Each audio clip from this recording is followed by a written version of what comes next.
आदाब, मैं Mohammad Amjad Ali. Prime time में आपका खैर मकदम है। नाज़रीन किराम, जब एक कहावत है, पैसा पैसे को खींचता है, मगर ये बहुत सारे लोग नहीं जानते कि किस तरह पैसा पैसे को खींचता है। कई जो है इस पर कॉमिक वीडियोस भी बनाए गए, मगर हकीकत तक लोग नहीं पहुंचते, जिसकी वजह से उनका पैसा उनके लिए और पैसा नहीं खींचता है।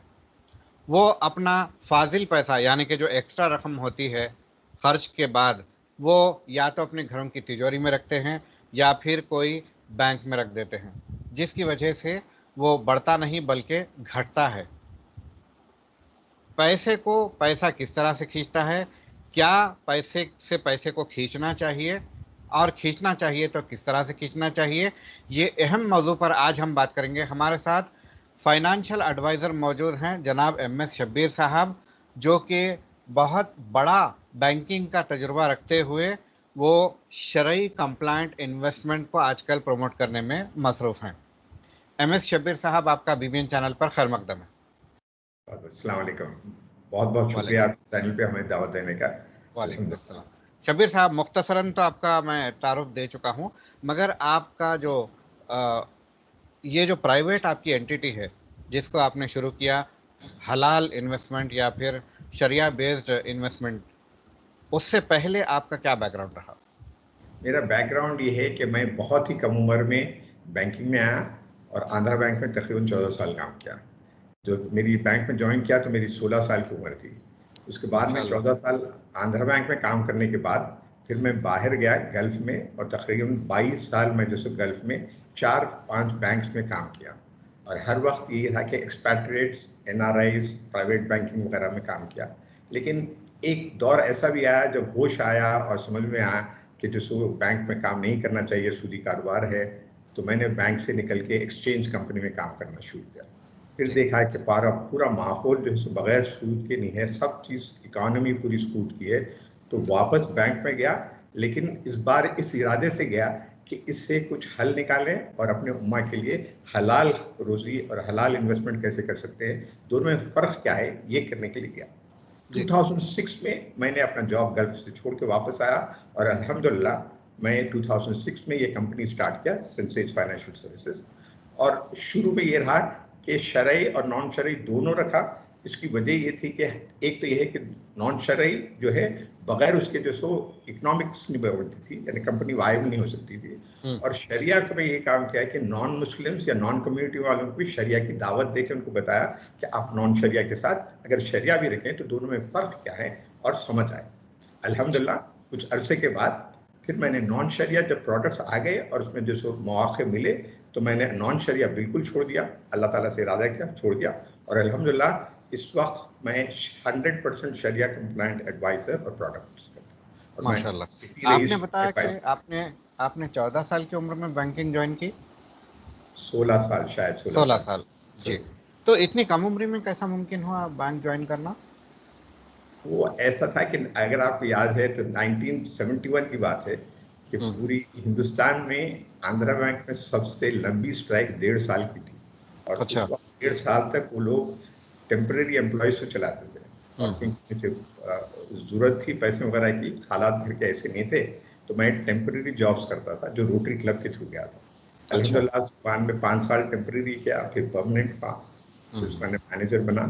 तो फिर उसके बाद में जब बाहर से मौका आया, जब बाहर से फॉरेन बैंक्स बुलाए मुझे, तो फिर अच्छा, शब्बीर साहब, मैं ये जानना चाहूँगा कि लोग इन्वेस्टमेंट करने से क्यों कतराते हैं? इन्वेस्टमेंट करने से आप उससे पहले मैं एक लफ्ज़ आपका जो आप बात की अभी उसका मैं यूज़ करना चाह रहा हूँ कि फाजिल पैसा आपने कहा। फाजिल, मेरी नज़र में फाजिल पैसा कोई नहीं होता। अच्छा। होता ये है कि जो पैसा है उसको पहले से प्लान करें।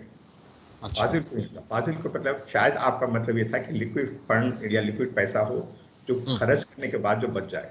जी। हमारे हिसाब से हम ये कहते हैं कि 2-3 तरीके हैं। एक ये कि आपके पास जो पैसे आते हैं उसमें से खर्च कर दें, उसके बाद में पैसे बचाएं।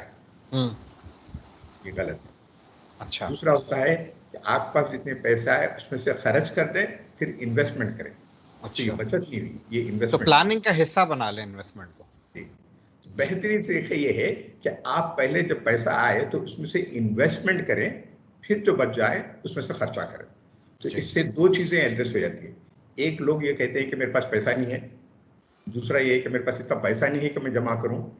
तो अगर आप प्लानिंग करें, फाइनेंशियल प्लानिंग करें अपनी, और जैसे आप जो भी गोल्स है, हर एक के लिए गोल्स होता है, जैसे बच्चों की पढ़ाई है, शादी है, हज है, उम्रा है, या जो भी गोल हो, आप उसका प्लानिंग करें और पता करें कितना खर्चा होगा, कितनी मुद्दत के बाद होगा, उसके बाद में आप इन्वेस्टमेंट करें।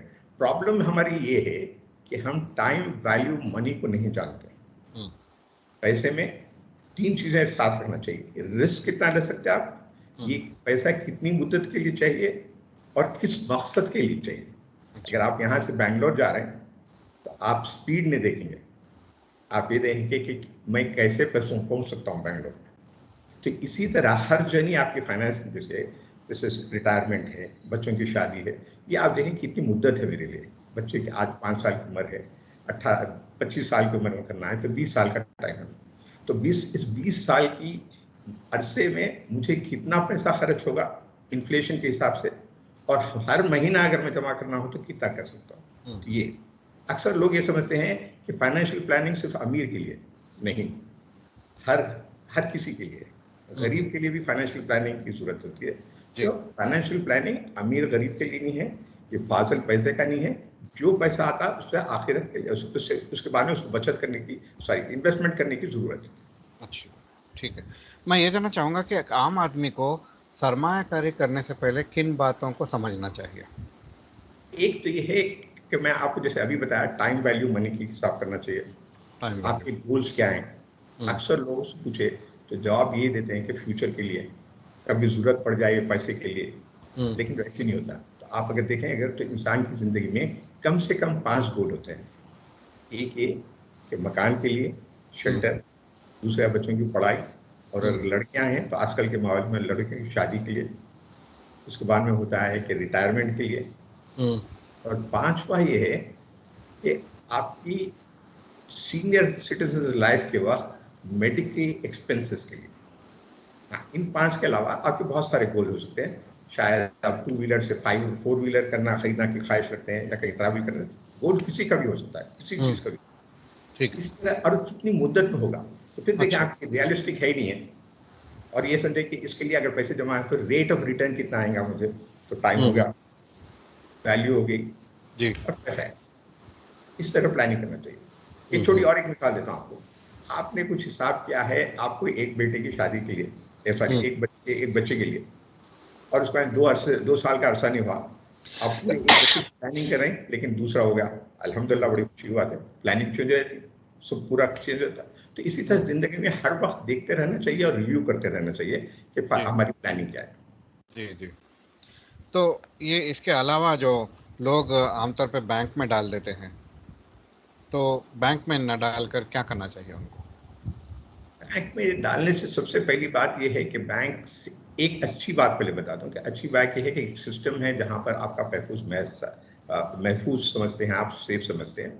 दूसरा ये है कि उसका नुकसान ये है कि क्योंकि हमारे पास बैंकिंग पूरी सूदी कारोबार है, तो आप उसको, उस सूदी कारोबार को आप सपोर्ट कर रहे हैं, जो हमारे पास शरई तौर से सही नहीं है। तो कोशिश ये करना चाहिए कि आपको दूसरे ऐसे एवेन्यूज देखनी चाहिए जहां पर आप अपना पैसा इन्वेस्ट कर सकें, और जब चाहे जब निकाल सकें। अल्हम्दुलिल्लाह आजकल के मार्केट में बहुत सारे ऐसे प्रोडक्ट्स हैं, खासतौर से कैपिटल मार्केट में, जहां पर आप पैसा रख सकते हैं टेम्परेरी, जब चाहे जब पैसा निकाल सकते हैं जरूरत के वक्त, और वो आपका पैसा काम करता रहता है। तो वो एवेन्यूज क्या-क्या हैं जनाब? एक ये है कि कैपिटल मार्केट है। कैपिटल मार्केट के अंदर आप ईटीएफ बोल के है, एक्सचेंज ट्रेडेड फंड, उसमें रख सकते हैं, म्यूचुअल फंड में रख सकते हैं, और स्टॉक्स में खरीद सकते हैं। मतलब ये आप रिस्क लेकर अगर कुछ पैसा दें, दो चीजें हैं, एक रिस्क लेना जो कैलकुलेटेड रिस्क है, दूसरा जो है अनसर्टेनिटी, क्या होगा पता नहीं, वो गरार में आ जाता है। तो वो गरार की चीज में नहीं चाहिए। ये है ना कि आपको समझ पूछ के, आप स्टडी करके, इसका अगर करा तो ये फायदा हो सकता है, इतना रिटर्न मिल सकता है, समझना। खाली अगर गोली चला दी और आप लगा तो लगा, तीर लगेगी, नहीं तो नहीं लगेगी, वो गरार हुआ, वो अलाउड नहीं किया जाना। तो म्यूचुअल फंड्स हैं, स्टॉक्स हैं, शेयर्स हैं, रिस्क लेना जरूरी है, लेकिन कैलकुलेटेड रिस्क। तो वो हमारे सारे आपको कैपिटल मार्केट में मिलेंगे, बैंकिंग में नहीं मिलेगा आपको। जी और शरई तौर से मैं बता रहा हूँ जी।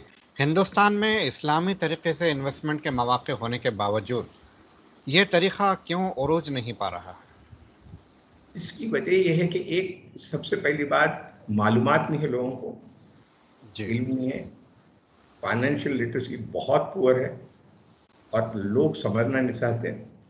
दूसरी बात यह है कि शरई से उसे देखे अगर आप, तो लेख हमारे पास मुस्लिम्स में एक हो गया है कि बैंक में रखना गलत है, मगर बैंक में क्योंकि मजबूरी है सेविंग्स अकाउंट में रखते हैं, और सेविंग्स अकाउंट हो या करंट अकाउंट है, अगर कोई बोला करंट अकाउंट में रखते हैं, तो उसका नतीजा क्या होता है? देखिए आप, एक तो है कि आपका पैसा फजूल में रखा हुआ है कहीं जहां इस्तेमाल नहीं हो रहा है, जो गलत है इस्लामी तरीके से। दूसरा ये है कि अगर एक साल की मुद्दत के बाद जो महंगाई या इन्फ्लेशन कहते हैं, उसकी परचेसिंग पावर कम हो जाती है। छोटी मिसाल, 100 रुपए की वैल्यू एक साल के बाद 94 पे हो जाती है। क्यों? 6% इन्फ्लेशन। जी वैसे बोलना नहीं चाहिए, लेकिन उलमा इसको बोलने से मना करते हैं, लेकिन क्योंकि लोगों को समझ में आए तो मैं दूसरी बात कहता हूँ। एक साल हकीकत तो यही है ना?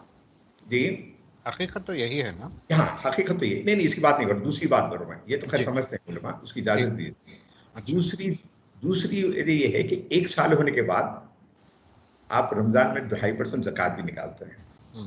ज़कात पैसे को कम नहीं करता है, बढ़ता है, इसलिए मना करते हूँ। लेकिन आम आदमी को समझने के लिए मैं ये कहता हूँ कि 6% इन्फ्लेशन और 2.5% आपका जो ज़कात निकालते हैं, तो मतलब कि 100 में से 91.5 होगा। तो कम से कम 100 से 100 रहने के लिए आपको इन्वेस्ट करना जरूरी है, जी और यही इस्लाम कहता है, यही शरिया की हिदायत है। जी। इसके बजाय जो है लोग पॉन्जी स्कीम में मुब्तला हो जाते हैं। जी हाँ, पॉलिसी स्कीम्स में ये है कि पहली बात ये देखना चाहिए कि जो रेगुलेटेड मार्केट है उसमें इन्वेस्ट करना चाहिए। पॉलिसी स्कीम रेगुलेटेड नहीं है। अच्छा। पॉलिसी स्कीम में ये होता है कि नया पैसा जो आ रहा है उससे, नया पैसा जो आ रहा है उससे पुराने वालों को पैसे देते हैं। नया पैसा जो आ रहा है कलेक्ट हो रहा है उसमें से पुराने वालों को। दूसरी बात ये है, पॉलिसी स्कीम में क्यों डालते हैं लोग? पॉलिसी स्कीम में इसलिए डालते हैं क्योंकि उसमें रिटर्न प्रॉमिस ज्यादा करते हैं, वायदा ज्यादा होता है। ये सिर्फ हिर्स के अलावा और कोई चीज नहीं, जी वरना पॉलिसी स्कीम में नहीं देना चाहिए। आपको अगर मालूम ना हो तो तकरीबन 200 स्कीम्स हैं इंडिया में पॉलिसी स्कीम से, और इसमें 14 लाख करोड़ का पैसा लगा हुआ है। 14 लाख करोड़। 14 लाख करोड़। जी ये पार्लियामेंट में किसी ने क्वेश्चन किया तो स्टैटिस्टिक्स दी हुई है, और बिल्कुल ऑथेंटिक स्टैटिस्टिक्स। 14 लाख करोड़, जी 250 स्कीम्स, इसमें ज्यादातर मुस्लिम्स का पैसा है। जी। क्यों जाते हैं? महीने को 3% मिलते हैं, तो हो गया साल के 36%। और अगर आप, मैं उनको बोलूँ कि मैं आपको 10% 12% का जो रिटर्न देता हूँ, तो समझ में नहीं आएगा। दूसरी बात यह है कि इल्म नहीं है कि कहाँ पर पैसा लगाएं। जी और एक तकलीफ ये है कि लोगों को वहां पर देते हैं, ये समझते हैं कि बैंक में रखे तो सूदी कारोबार कर रहे हैं, इसकी इजाजत नहीं दिया, और पॉन्जी स्कीम, हालांकि पॉन्जी स्कीम की इजाजत नहीं है।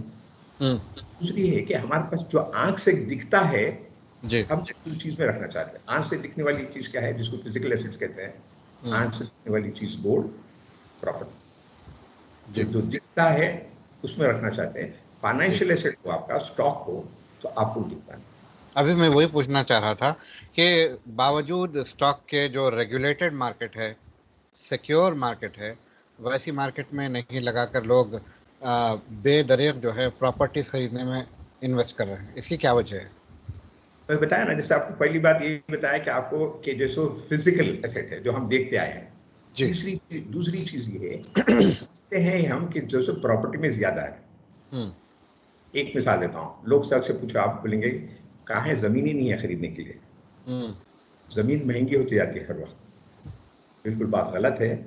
जो कहता है ऐसे, उसको प्लेन में बिठा के घुमाना चाहिए और देखें कितनी जमीन इस सारी दुनिया में है। जमीन तो बहुत है। जमीन बहुत। अब उसके आप बाद में अगर आप उनसे पूछें कि भाई आपको कैसे दिखा, अच्छा, तो बोलते हैं देखिए मैं एक 16 लाख रुपये कहीं जमीन में रखा था, और जो सब 60 लाख हो गए। जरूर है, पैसे बने, 16 लाख के 60 लाख हो गए। जी लेकिन जैसे फिर मैं वापस जा रहा हूँ टीवीएम कैलकुलेटर की तरफ, कि आपके 16 लाख 60 लाख में 60 लाख कितने साल में बने, और आप उनसे पूछिए कि आपको रिटर्न कितना मिला साल का, जो नॉर्मल नहीं बता सकते। अच्छा 99% लोग नहीं बता सकते कि उनको प्रॉपर्टी में कितना रिटर्न मिला। क्योंकि हकीकत उनका कोई कोई साइंटिफिक कैलकुलेशन नहीं होता जिसकी वजह से वो सिंपल नहीं बता। कैलकुलेशन नहीं है, सिंपल कैलकुलेशन नहीं है। अब आपको देखें, अगर ने किराया था, हम्म किराया अगर रेजिडेंशियल प्रॉपर्टी हो तो 3 to 5% का रिटर्न आता है। हम्म और अगर आप लॉन्ग टर्म, अगर आप बोले नहीं नहीं किराए के अलावा मेरे को जब बेचे तो पैसे आते हैं, हम्म, उस वक्त 7 to 8% आता है। अच्छा। 7 to 8%। स्टॉक मार्केट में क्या मिलता है आपको? कम से कम 12% मिलता है। हम्म स्टॉक मार्केट का हिसाब ये है कि उसको इन्फ्लेशन लगा लें आप, जब 6% इन्फ्लेशन है, उस इन्फ्लेशन से 7% बढ़ गया था। हम्म, गोल्ड में इन्फ्लेशन से 1.5% हर वक्त आता है, अच्छा हर वक्त 1.5%, कभी इन्फ्लेशन से कम नहीं रहेगा गोल्ड का रिटर्न। अच्छा अच्छा। तो पुरानी कहावत या हमारे हैदराबाद की वो थी ना कि तुम्हारे को क्या मालूम, लेडीज जो बोलते हैं कि तुम्हारे को क्या मालूम, मेरी शादी के वक्त गोल्ड का ये भाव था। तो उनका हम्म मतलब ये होता है कि महंगाई इतनी बढ़ी और महंगाई से मेरा कम नहीं हुआ, असल बात ये है। मगर जी कैलकुलेशन का वजह नहीं बता सकते। दूसरी बात ये है कि प्रॉपर्टी में इन्वेस्ट जब करते हैं आप, हम्म तो ज्यादातर उसमें कैश ट्रांसैक्शन होते हैं। जब कैश, मिसाल के तौर पे 16 लाख की आपने अगर प्रॉपर्टी खरीदी है तो रजिस्ट्रेशन गवर्नमेंट के हिसाब से आपने 6 लाख की, हम्म 10 लाख आप कैश दे दीजिए। जब 60 लाख की आप बेचते हो, 60 लाख में अगर बेचें, हम्म तो फिर 6 लाख की रजिस्ट्री के बाद 15 हो जाएगी, 20 हो जाएगी, लेकिन बाकी जी 40 तो फिर कैश में आएगा। एक तो ये है कि कैश को एनकरेज कर रहे हैं, जो सही नहीं है। दूसरी ये है कि आप इस कैश का सिर्फ 2 इस्तेमाल कर सकते अच्छा। हैं। एक, दूसरी प्रॉपर्टी खरीदें, हम्म दूसरा उसका इस्तेमाल शादी नहीं है। खाना। जी, जी इस हिसाब से भी गलत है। टैक्सेशन में देखें अगर, तो 20% टैक्स है कैपिटल गेन के ऊपर, प्रॉपर्टी के ऊपर। हम्म स्टॉक मार्केट में अगर देखें तो पहला 1 लाख में टैक्स नहीं लगता है, उसके बाद 10%। तो हर किस्म से जो है सो टैक्सेशन के हिसाब से, इन्वेस्टमेंट के हिसाब से और एथिकल इन्वेस्टमेंट के हिसाब से स्टॉक मार्केट ज़्यादा हो। ओके। तो अब मैं ये जानना चाहूँगा कि ये जो शरई बेस्ड सरमायाकारी करने के लिए अगर कोई मायल होते हैं तो उनका तर्ज अमल क्या होना चाहिए? उनका तर्ज अमल ये होना चाहिए पहले कि उनको ये समझना चाहिए कि पैसे की खरीद और फरोख्त नहीं करें। पैसे की, क्या जी। मतलब है इसका? पैसे पैसे की खरीदो फरोख्त नहीं करें, तो उन जराए या उन प्रोडक्ट्स में ना डालें जहां हम्म पैसे से खरीदा जाता है और बेचा जाता है। अब जैसे इसकी कि? मिसाल क्या है? जैसे कि जी। Bank deposit. बैंक डिपॉजिट में क्या होता है? डिपॉजिट से पैसे लेते हैं, उसको बाद फिर किसी लोन वाले को देते हैं। तो हम्म ये कारोबार के कवा पैसे की खरीद है पैसे से कुछ। पैसे। इसी तरह आप देखें, बॉन्ड्स देखें, हम्म वही है। पोस्ट ऑफिस स्कीम देखें आप, हम्म प्रोविडेंट फंड देखें आप, ये सारी चीजें जो है, ये अगर समझ जाए आपके लोन इक्विटी और रिस्क इक्विटी। रिस्क का मतलब है कि जहां पर थोड़ा सा रिस्क लेके अगर आप डालें तो उसको हम्म जायज हो जाएंगे। लोन जहां पर देंगे आप, वो पैसे को अगर लोन देंगे तो वो जायज नहीं होगा। तो जी। ये बात अगर समझ में आ जाए तो फिर इंसान थोड़ा सा रिस्क भी लेगा। तो हम्म शरिया उसकी इजाजत नहीं देता है, बल्कि कहता है कि थोड़ा सा रिस्क लें और जो आप जी कारोबार करें। आप जी खुद कारोबार नहीं कर सकते हैं तो स्टॉक मार्केट में जो कंपनीज है उनमें आप लगाएं, और उसके आप मालिक हैं जी और कंपनी वाले चला रहे हैं कोई। तो मैनेजमेंट उनकी हो रही है, आपका पैसा है, पैसा लगा है, सरमाया लगा हुआ है, आपको फायदा आ जी। रहा है। हाँ, अब ये एक और चीज है कि कौन सी कंपनी में डालें, जो कंपनी शरिया कंपनी। अच्छा, आपने कहा कि रिस्क लेना चाहिए मगर थोड़ा लेना चाहिए। तो अगर कोई शरिया बेस्ड इन्वेस्टमेंट करना चाहे और रिस्क ज़्यादा भी ना हो और रेगुलर बेसिस पे उनको इनकम भी आना है, तो ऐसी सूरत में क्या करना चाहिए? देखिए, सबसे सिंपल जो आजकल अल्हम्दुलिल्लाह कुछ साल से जो है सो सबके जबान पे आ गया है, म्यूचुअल फंड सही है। Mutual fund. ये एक एडवर्टीजमेंट एक सेबी वाले निकाले, आंफी वाले निकाले हैं, जो काफी हुँ, पॉपुलर हो गया कि म्यूचुअल फंड सही है। म्यूचुअल अच्छा। फंड सही है में क्या शरई कोई म्यूचुअल फंड है? हाँ, हुँ, टाटा एथिकल फंड है, टॉरस एथिकल फंड है। तो आप कुछ नहीं कर सकते हैं तो आप टाटा एथिकल फंड में या टॉरस एथिकल फंड में डालें। हुँ, हुँ, और क्योंकि मैं आपको बताया कि उसमें तकरीबन 12% का रिटर्न आता है, जो बहुत हुँ, ही मुनासिब है। और अगर इन्फ्लेशन आपका 6% है, जी। महंगाई 6% है, तो आजकल आप क्या है 6 इन्फ्लेशन? जी, आजकल इंडिया में क्या चल रहा है इन्फ्लेशन? आज का 6% का खरीद है, समझे आप? 6%, 6%। ठीक है। तो जी। आप 6% के हिसाब से, मिसाल के तौर पे 10 लाख रुपया आपने इन्वेस्ट किया, हुँ, 6% उसके निकाले अगर आप, तो हुँ, साल के 60,000 रुपये, हुँ, महीने को 5,000 हुआ। 5,000 के हिसाब से अगर आप निकालेंगे तो आपका इन्वेस्टमेंट भी ग्रो होते रहेगा, मंथली इनकम भी मिलेगी, और जो है पैसा ग्रो भी होगा और टैक्स में भी बचत होगी। इसके बनस्पत इससे कंपेयर करें, आप अगर बैंक में डालें तो आप क्या होगा, आप कहाँ पर डालते हैं? अगर सिर्फ चाहिए तो आप कहाँ पर रखते हैं? बैंक में।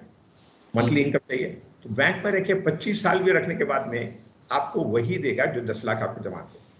अच्छा। और रेट ऑफ इंटरेस्ट क्या देता है? सिर्फ इन्फ्लेशन या इन्फ्लेशन से थोड़ा कम या ज्यादा। जैसे मिसाल के तौर पर अगर बैंक इन्फ्लेशन 6% है तो बैंक का रेट, डिपॉजिट रेट हर वक्त 5.25, 6, 6.25 इसी तरह में रहेगा। ठीक। वही अगर आप म्यूचुअल फंड में डालें और हर साल आप इन्फ्लेशन के हिसाब से 6% को आप बढ़ाते रहें, जैसे आपने 5,000 लिए तो एक साल के बाद आपको उसको 5,300 कर देना। तो तो मिनिमम कितनी मुद्दत के लिए करना चाहिए ये मैं समझता हूँ कि एक 5 साल की मुद्दत के लिए रखें तो बेहतर है। अच्छा। उसमें होता यह है कि जो वोलेटिलिटी होती है वो खत्म हो जाती है, और 5 साल कोई बड़ी मुद्दत नहीं है, स्पेशली आप जब जैसे रेगुलर इनकम की बात करें। प्रॉब्लम ये है कि हम जो एक्चुअल रेट जो एक्सपेक्ट करना चाह रहे हैं उससे बहुत ज्यादा हमारी उम्मीद होती है, पॉन्जी स्कीम वहां पर आती है। जी बिल्कुल। हकीकत में 6%, 7% का रिटर्न लेना चाहते हैं, आप वहां पर 36% के ऊपर जाएं तो वहां पर नुकसान होता है। बिल्कुल ये सही। और जो ये सब, लेकिन है मौके है। म्यूचुअल फंड का हमने देखा है 18-20 साल तक या आप 10 साल तक भी अगर आप करें तो बराबर रेगुलर इनकम रहेगी और प्रिंसिपल अमाउंट भी बढ़ेगा आपका। और फिर बरकत है, अल्लाह ताला ने वायदा किया है कि जहां पर हलाल उसमें रखेंगे तो हम पैसा बढ़ाते हैं। जी ये शब्बीर साहब, सबसे अहम आज के मौजू से मुताल्लिक सवाल, अगर कोई इन्वेस्टमेंट के मौक़िफ़ में है फिर भी वो इन्वेस्टमेंट ना करता हो तो उसके बारे में आप क्या कहेंगे और इस्लाम उसका क्या तस्वुर पेश करता है? देखिए, ये आपने जो सवाल किया ये आज का बहुत बड़ा मुद्दा है, खासतौर से मुसलमानों के लिए। हमारे पास प्रॉब्लम ये है कि हम हर वक्त ये पूछते हैं कि हमारे पास मौके नहीं है, इस्लामिक बैंकिंग कब आ रही है? इस्लामिक बैंकिंग आएगी जब आने के वक्त है, बहुत दूर की बात। लेकिन आपके पास जो आपके कंट्रोल में है, आप अगर उसमें सरमाया नहीं लगाएं और उसमें इन्वेस्ट नहीं करें तो ये बहुत बुरी बात है। एक अल्लाह ताला इजाज़त नहीं देता है कि पैसे को फाजिल रखें, और जो है सो ये भी नहीं चाहता है कि आप कोई गलत कामों में लगाएं। जब मौके दिए गए आपको, यहाँ पर मैं मेरी मुराद है कैपिटल मार्केट से, यहाँ पर म्यूचुअल फंड से, स्टॉक से, ईटीएफ्स वगैरह है, वहाँ पर हमारे मुसलमान की इन्वेस्टमेंट बहुत कम है। एक छोटी सी मिसाल देता हूँ मैं आपको, पूरे म्यूचुअल फंड इंडस्ट्री जो सबसे बड़ी है कैपिटल मार्केट में 36 लाख करोड़ की है। इसमें से आप 22 लाख करोड़ जो डेट है, मतलब एक लोन से जो डेट फंड्स होते हैं निकालना, तो 14 लाख। अच्छा। 14 लाख करोड़। 14 लाख करोड़। मुसलमानों की आबादी कितनी है? 200 मिलियन, यानी 20 करोड़। जी। मुसलमानों का इन्वेस्टमेंट कितना है स्टॉक मार्केट में? सिर्फ 35,000 म्यूचुअल फंड में बता रहा हूँ। 35,000 ओनली? बिल्कुल। अच्छा। शरिया कंप्लायंट, मैं शरिया कंप्लायंट की बात कर रहा हूँ। हाँ जी। म्यूचुअल फंड्स 2200 है टोटल, उसमें से शरिया कंप्लायंट कितने हैं? सिर्फ 2 है।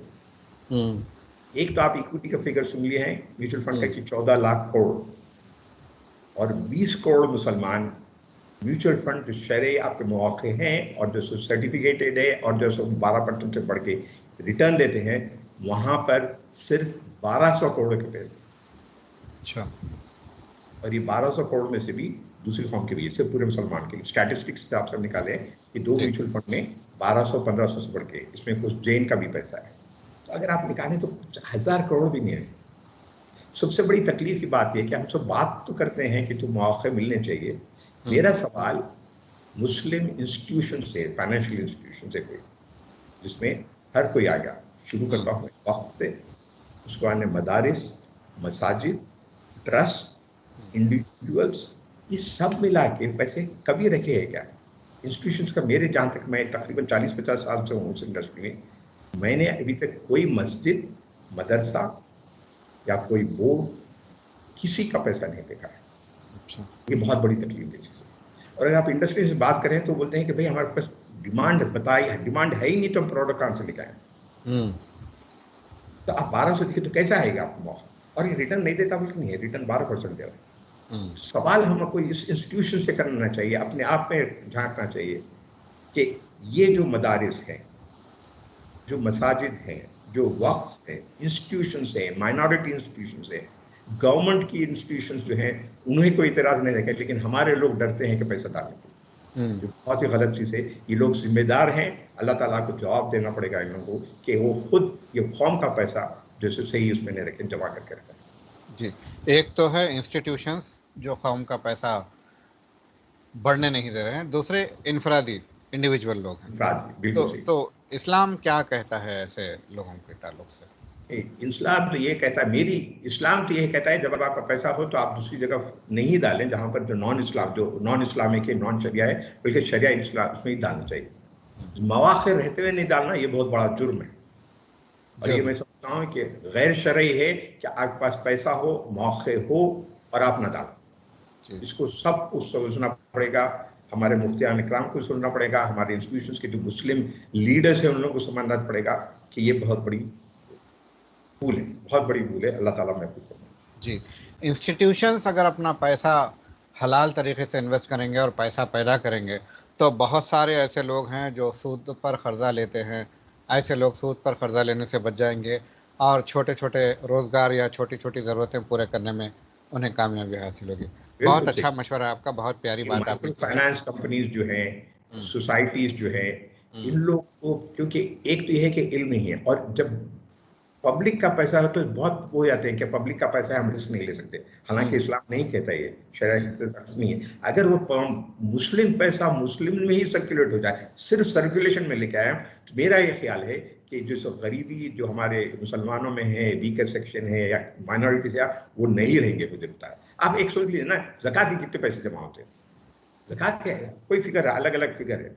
मैं ज़कात के पैसों की बात नहीं कर रहा हूँ इन्वेस्टमेंट करने के लिए, वो तो डिसबर्समेंट की बात कर रहा हूँ मैं। लेकिन इंडिविजुअली, इनफरादी तौर पे या इंस्टीट्यूशनल, अगर आप ये मौके में अगर जो दिए गए हैं हिंदुस्तान में, जहाँ पर इतनी परेशानी है और ये आजकल के हालात के हिसाब से, वहाँ पर अगर जमा तो कभी ऊपर नहीं आ सकेंगे और कभी प्रोडक्ट नहीं आएगा इस्लामिक, जब तक क्या आप खुद पार्टिसिपेट नहीं करें। जी,